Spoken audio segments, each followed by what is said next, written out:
Bir insan bize karşı nankör olabilir. Nankora təzədən yaxşılıq eləmək lazım değil. Ama bu bizi bir adam size salam vermirsə neden ben ona karşılık etmeliyim? Size nankörlük eləyirsə o yaxşılığı devam etmeye gerek yoktur. Başkası edecek.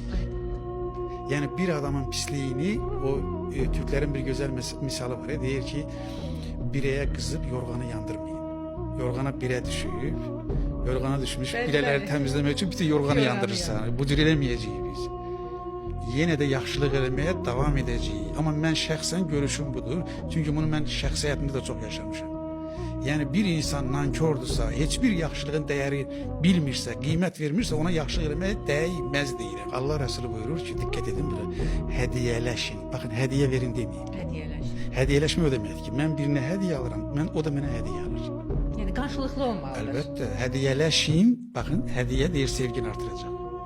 Salam da karşılık olmalıdır. Bak ona göre Allah Resulü ne deyir? Buyurur ki Müslümanın Müslüman üzerindeki haklarını, komşunun üzerindeki haklarından biri budur ki salam verer, salam alır. Ya ben her zaman size salam veririm, siz benim salamımı almırsınız. Ben niye size salam vermeliyim? Ama bu bizi başkalarına, bütün bilsiniz deyip, bəzən insanlarda böyle ümmüləşdirmə olur. Yani filan kəs pisdirsə deməli hamısı pisdir.